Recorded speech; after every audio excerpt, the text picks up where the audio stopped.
That night, I was driving home after a long day at work, with rain pounding against the windshield and the road almost completely empty. There was something about that wet solitude and the constant sound of rain that made me feel tense, but I kept telling myself it was just another rainy night. Then, as I rounded a bend, I saw someone on the shoulder of the road, barely visible through the headlights and rain. It was a woman, waving desperately, and I almost kept driving, but something made me stop. I figured she probably really needed help. There was no one else out there. I pulled over and cracked my window just a bit, trying to get a sense of what was going on. She ran up to the car, drenched and out of breath, looking relieved that I'd stopped. She said her car had broken down a bit further up and that she didn't have cell service to call for help. She was talking fast, like she was scared out of her mind. It was late, raining hard, and I thought maybe she was just having a really unlucky night. I decided I could at least help her get to her car, and then we'd figure out what to do.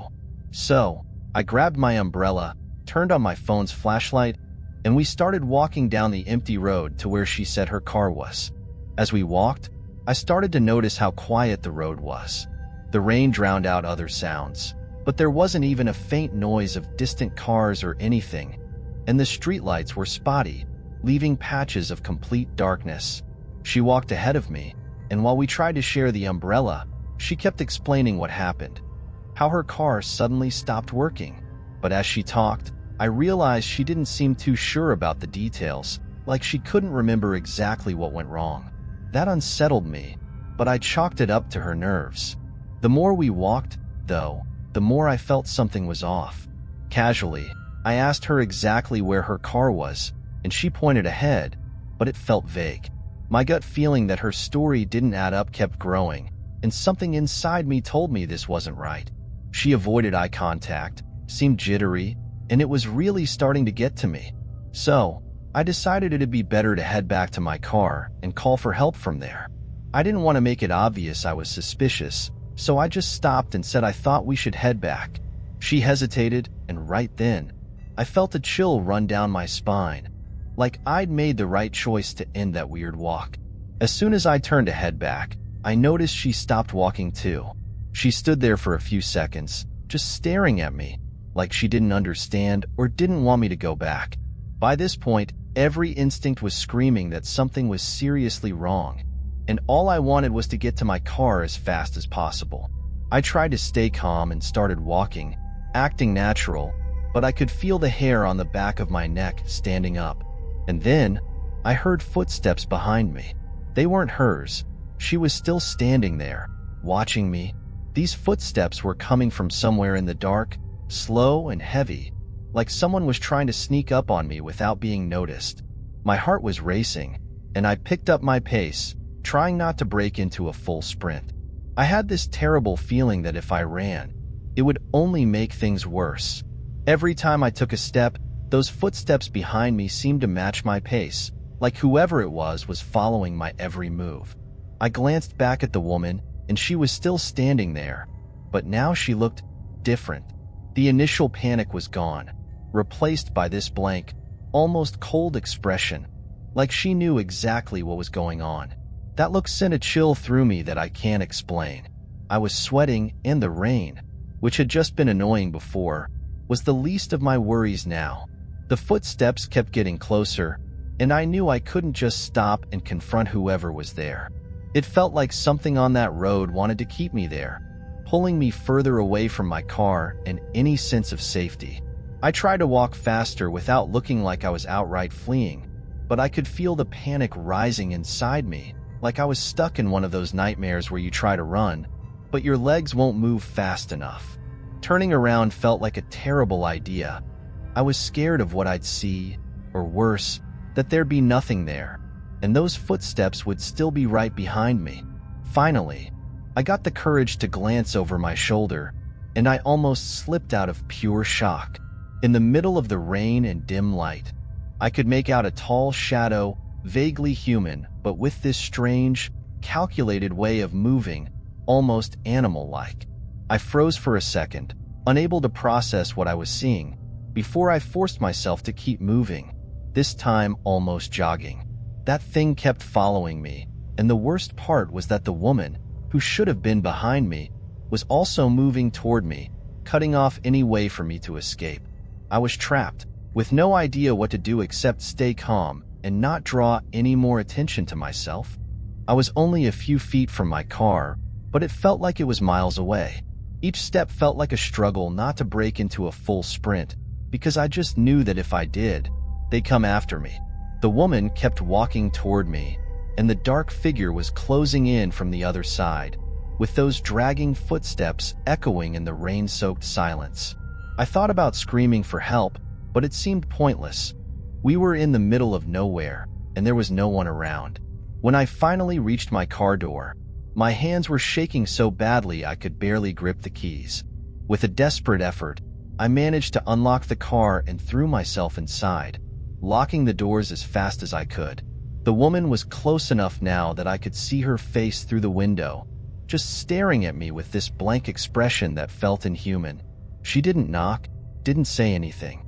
She just stared, almost like she was waiting for me to make a move. The dark figure came closer and stopped on the other side of the car. So now I was completely surrounded. My heart was pounding, and I felt like I could barely breathe. Every part of me was screaming to start the engine and get out of there as fast as I could. With my hands still trembling, I turned the key in the ignition, praying it would start on the first try. Luckily, the engine roared to life, and I felt a wave of relief so intense I almost broke down right there. But when I looked up, they were both still there, standing on either side of the car, watching me through the windows like they were studying me. The woman, with her hair plastered to her face from the rain, had this empty look, and the shadowy figure next to her didn't move. That was all I needed to slam my foot on the gas and peel out of there without looking back. I sped down the wet road, tires skidding, but all I cared about was putting as much distance as possible between me and those two. In my rearview mirror, the road faded into darkness, and I kept driving without stopping until I reached a more populated area. Only then did I finally let myself breathe, trying to process what had just happened, still shaken and confused. To this day, I have no explanation for it, but just thinking about those faces at my window is enough to give me chills that keep me up at night.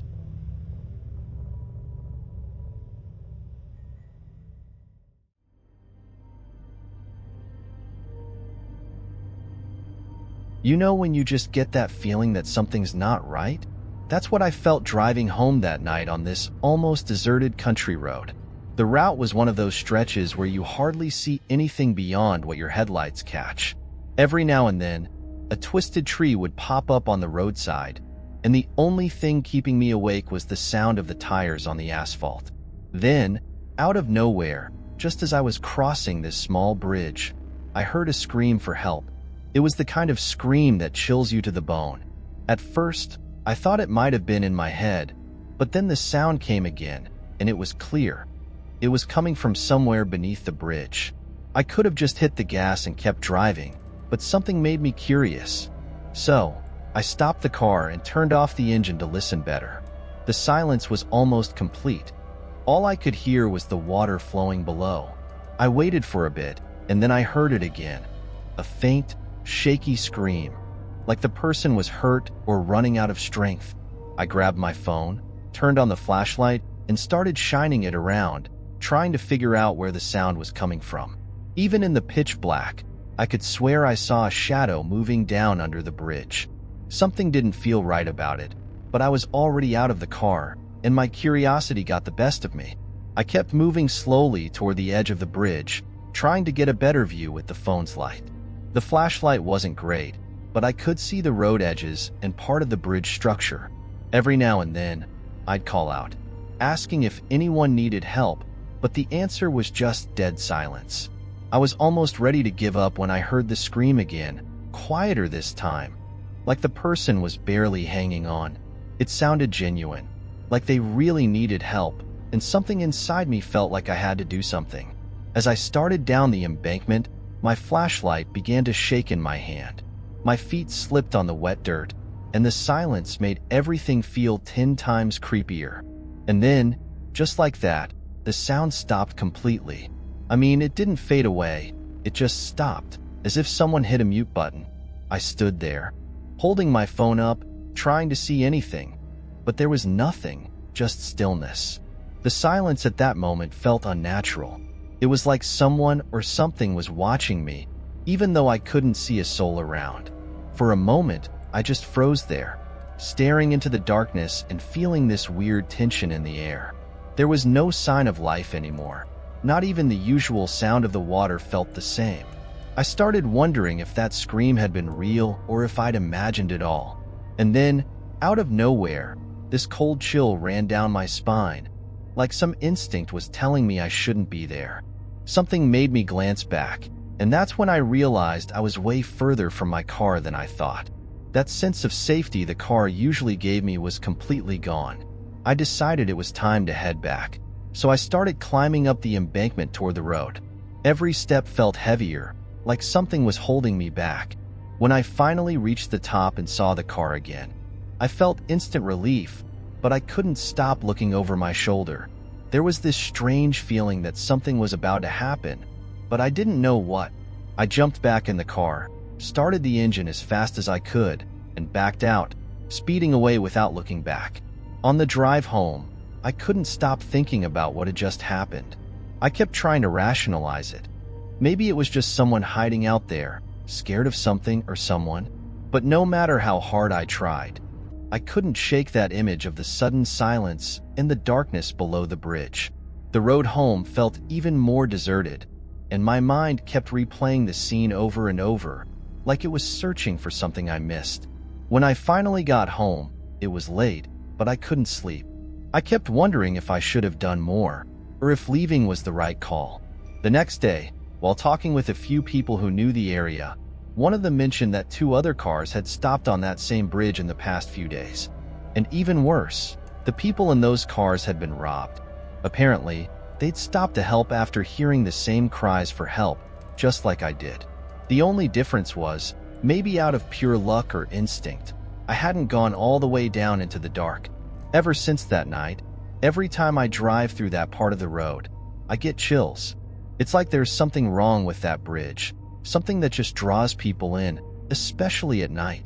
I can't shake off the feeling I had, that certainty that something or someone was watching me, and the way the screams just stopped out of nowhere. It's the kind of memory that sticks with you, you know? Like, I almost feel like I can still hear those cries whenever I pass by. I don't know if they'll ever find out who did it, or if those cries really came from someone down there that night. Even now, I think about what could have happened if I'd gone deeper into the darkness, if I hadn't felt that urge to turn back. It's strange how a decision made in just a few seconds can make all the difference.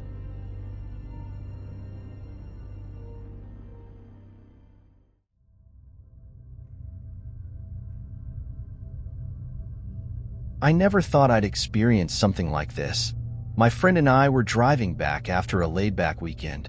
The road was pretty much empty, with only a few cars passing by now and then, and honestly, we hadn't really noticed until the car started making weird noises. It was like this creaking and jerking, and soon enough, it began losing speed, so I had to pull over. Thankfully, we were near a wide shoulder area, with some open space, but even then, the road felt too deserted. My friend and I exchanged a nervous look, trying to stay calm, but as the minutes passed and no one stopped, we started getting genuinely anxious. After about 10 minutes, we finally saw a car approaching, and luckily, it slowed down and stopped right behind us. It was a dark sedan, and the driver seemed normal, a guy in his 30s, wearing a cap and giving us this friendly, casual smile. He got out and asked if we needed help. Something about him felt trustworthy, and we were so relieved someone had finally stopped that we didn't think twice before accepting. He said he could give us a ride to the nearest gas station, and since it was getting late, we took him up on it. We got into his car, he turned on the radio softly, and we started driving. At first, everything seemed fine. He even made small talk about whether we were from around there and mentioned how that stretch of road was pretty deserted. But a few minutes in, I noticed something strange. He'd taken an exit that was definitely not the way to the gas station. As soon as I noticed the turn, I looked at my friend, and I could tell from her expression that she'd noticed it too. I tried not to show I was nervous, but I asked, casually, if he knew where he was going because I thought the gas station was in the opposite direction. He just gave a smile, that kind that sent chills down my spine, and said something like, "Oh yeah, but this route is a shortcut. Saves time." But the way he said it, it was like he was amused by our confusion. We went quiet for a while, but I started looking around and didn't recognize anything. The landscape was getting more isolated, full of trees and with no signs or anything that looked like civilization. The tension in the car was getting thicker, and you could feel it.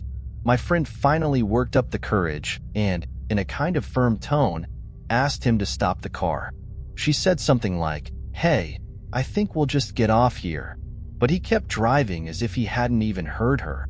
We were sitting there, exchanging glances, unsure of what to do. The feeling of being powerless was sinking in hard, and all I could think about was that we needed to get out of there somehow. I tried to and said, almost shouting, "We want to get out now." "This time," he responded, but with that same calm voice and an unsettling smile. He said something like, "You're being dramatic. It's all good. I'm just taking you somewhere safe." When he said that, something inside me just froze. It felt like we were in one of those nightmares where you try to escape, but you just can't, you know? My friend started checking her phone, but of course, there was no signal. I tried to roll down the window, but it was locked. The silence in the car was only broken by the hum of the engine and the low music playing on the radio, which somehow made everything even creepier. Outside, everything looked more and more isolated, like he was intentionally taking us somewhere far from anyone else. My mind was racing, trying to think of any way to get him to stop, but nothing seemed to be working. That's when I realized the only way we might get him to stop was to try and catch the attention of any car passing by, but the road was completely empty. My friend started banging on the door in a bit of a panic, and I joined her, trying to make any noise that might draw attention. But he just laughed, like we were two stubborn kids in the back seat, and said in the calmest tone, "The more you struggle, the longer this will take." That was enough to paralyze me. I felt my blood run cold, and for the first time, I seriously thought we might not get out of this. Looking around, I started paying attention to every little detail, trying to find anything that could be our way out. Then I saw a folded map on the console, and it gave me an idea. In a desperate moment, I managed to reach for the map, pretending like I was just adjusting my position, while trying to quietly pull the little metal edge off. My heart was pounding so loud I thought he might hear it, but he seemed more focused on driving, ignoring our terrified glances. I managed to get the metal piece off and held it tightly, thinking about when and how to use it. My friend noticed what I was doing and gave me a slight nod, showing she was ready to try anything too. The car kept going down that deserted road, further and further from any sign of life, and all I could think about was waiting for the moment he'd stop, even for a second. After a few more minutes, he finally slowed down, and that was our chance. I leaned forward and, with my hand shaking, pressed the sharp edge against his neck while my friend yelled at him to stop the car. He looked shocked for a moment, and that split second of surprise was enough for him to lose control slightly, which gave us an opening. The sudden stop nearly threw us out of our seats, but as soon as the car slowed, we flung the doors open and bolted. We didn't even look back. It was just the sound of our breathing and the sheer terror that he might come after us any second. The road was still completely deserted, no other cars in sight, but right then, all that mattered was getting as far away from him as we could. We ran until we couldn't anymore, until our lungs were burning and our legs were about to give out. When we finally stopped, I looked back, expecting to see his car coming after us, but there was nothing. Just the empty road stretching into the darkness on all sides. The adrenaline was still pumping, and the thought that he could appear any moment wouldn't let us relax. We tried checking our phones again, but there was still no signal. The panic had settled into a colder, more calculating fear. We knew we'd need to keep calm to get out of there somehow. After a few minutes of standing there, catching our breath, we heard the sound of an engine in the distance. We hid among the trees, too scared to risk running back to the road. When we saw it was another car, not his.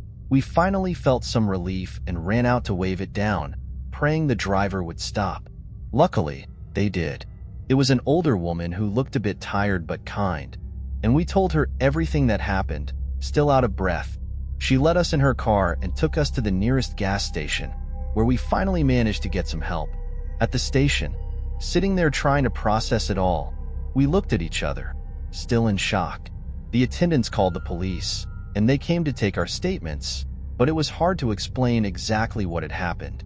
Even for us, everything felt like a blur of fear and desperation.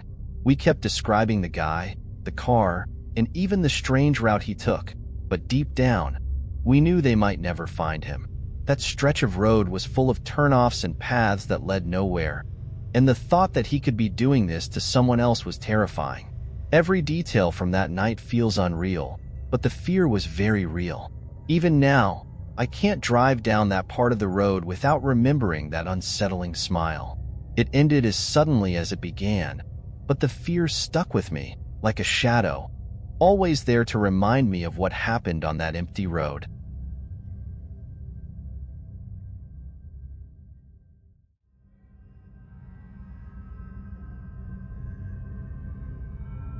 My girlfriend and I were driving back from a quiet weekend in a small town.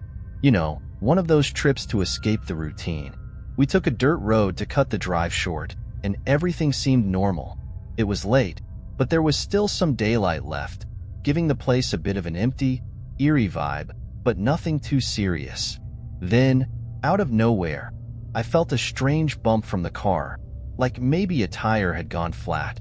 The road was rough, so I figured it could be that. We stopped at the first clearing to check it out, thinking it'd be a quick look before getting back on the road. But as soon as I got out, I noticed something weird. Right away, I picked up on this strange smell, like something rotting nearby. You know that sharp, sickening smell that makes your stomach turn? It was exactly like that, and I couldn't help but make a face. My girlfriend looked at me, cringing too, asking if I could smell it. I walked around the car, just checking things out, and that's when I started hearing a low sound, kind of like a distant hissing or a faint banging. At first, I thought I was imagining things, maybe just an animal in the woods, but the noise kept going. It was creeping me out, sending chills down my spine, like something was really off. As I moved a bit further away from the car, trying to see where the sound was coming from, the smell only got stronger. It was so intense it felt like it was sticking in my throat. My girlfriend stayed inside the car, watching me with a mix of curiosity and worry. Then I noticed a figure further down, slightly hidden among the trees. I froze, trying to make sense of what I was seeing. It was a man, in dirty clothes with a kind of hat that covered most of his face. He had his back turned, crouched down, messing with something on the ground. I couldn't see what it was, but he had tools scattered around and a large suitcase next to him. A cold feeling washed over me, but I told myself it was probably just some guy doing work out there. But the more I looked, the weirder it got. Who hangs out on a dirt road, with a suitcase and tools, almost at night? I could tell he was really focused on whatever he was doing, so much so that he didn't seem to notice me. The suitcase sitting there just gave me a bad feeling, like it was one of those you see in crime movies, where they hide things no one wants to find. My heart started racing, and this strange instinct told me to get back to the car, no questions asked. I glanced at my girlfriend, who was tense now, and signaled for her to lock the door as I quickly walked back. As soon as I got close to the car, the sound changed. Now it was clearer, like something was being dragged. My heart was pounding out of my chest. I looked back, trying not to be too obvious, and saw that the man had turned slightly, just enough for me to catch part of his face. It was blank, cold, with no hint of emotion. He was holding a rusty-looking wrench, and the way he gripped it gave me this deep, unsettling fear, like he was aiming it directly at me. I can't really explain it, but in that moment, I knew we had to get out of there fast. I practically threw myself into the driver's seat, and my girlfriend, already panicking, kept saying we needed to go, now. As I started the car, I noticed he'd taken a few steps toward us. He wasn't running or anything, but the way he moved was creepy enough. It was like he knew he'd scared us and wanted to make it worse. That rotten smell felt like it was stuck in the car now, as if it had come in with us. I hit the gas and the car jolted forward while my mind was on one thing only: getting away without looking back. But I couldn't help taking a quick glance in the rearview mirror, and there he was, just standing on the edge of the road, with that suitcase next to him, staring at us. The road was even creepier as we sped off, with the last bit of daylight fading fast. My girlfriend was shaking next to me, holding her phone like she wanted to call someone, but the signal was weak, and the GPS wouldn't load. The silence in the car just made the tension worse. I couldn't shake the image of that guy from my mind. The man with the suitcase and that rusty wrench, standing there like he was watching us leave. For a second, I thought I saw him in the middle of the road up ahead, but it was just my mind playing tricks. The road was empty and dark. Still, my brain was racing, imagining that somehow he was following us, or that we'd somehow cross paths with him again. The feeling of being watched wouldn't go away, and that nasty smell was still lingering in the car, almost like it was clinging to us. I tried rolling down the windows, but my girlfriend almost yelled, telling me to keep everything closed, scared he might somehow catch up to us. We drove in total silence, just the sound of rocks under the tires and that heavy fear sitting in our chests. Finally, we saw a light up ahead. Looked like some kind of roadside bar or small inn in the middle of nowhere. Without a second thought, I turned into the place, desperate for any sense of safety, or at least somewhere we weren't alone on that road. We parked in front of what looked like a small roadside diner, and just seeing other people inside made me feel a bit of relief. My girlfriend practically bolted out of the car, heading inside, while I stayed behind, still trying to process what had just happened. We sat by a window where I could keep an eye on the car, but more importantly, I could see if anyone came down that road. The feeling of being followed wouldn't leave, and even with people around us, I still felt that lingering fear. The awful smell had finally faded, but it was like it was burned into my memory. We ordered something to drink, and while we waited, I mentioned to the waiter, just offhand, that we'd seen someone weird out on the road. He looked at me in a way that only made things worse, like he'd heard this before. He said that strange people sometimes hung around in that area and advised us to avoid stopping there. When he walked away, my girlfriend and I exchanged a look of pure fear, both of us trying to make sense of what that guy was doing out there, with tools and a suitcase. No matter how much I tried to rationalize it, nothing added up, and every detail just made it creepier. After a while, we started to calm down, but I couldn't stop glancing out the window, half expecting to see something move. There was nothing, but the uneasiness stayed, like he could show up at any moment. My girlfriend tried to distract herself with her phone, but every so often she'd look up, as if she needed to confirm we were actually safe. The scariest part was knowing we still had a long way to go, and by now, it was pitch black outside. When we finally decided to get back in the car and continue, my girlfriend suggested we drive straight to the nearest police station. I agreed instantly, and we hit the road, tense and silent, focused on just getting out of there. I'd never felt so vulnerable in my life, like every bend in the road was a chance to see that man again. The road was pitch black, no lights, and every sound felt amplified, every second dragging on, until finally, we started to see signs of a more populated area. As soon as we reached town, we drove straight to the police station, still on edge and unsure of what to even say. We told the officer about what we'd seen. The guy with the tools, the smell, the creepy way he just watched us as we drove off. The officer listened closely but didn't seem too surprised. He said they occasionally got reports of strange people hanging around that area, though usually they weren't dangerous, just wandering around for no clear reason. Still, he took down the details and promised to send a patrol to check it out. We left the station feeling a mix of relief and unease, like the danger was still lurking somehow. To this day, whenever I think of that road, I swear I can smell that awful stench again, like it's permanently stuck in my memory. We never figured out who that guy was or what he was doing with those tools and the suitcase in the middle of nowhere. The memory of his blank stare and the way he just stood there watching us go still gives me chills. We never took that road again, and honestly, I don't plan to. It might sound crazy, but sometimes, when we're alone in some deserted place, my girlfriend and I catch a faint whiff of that smell again and look around, half expecting to see him there. I guess some things are just better left unexplained.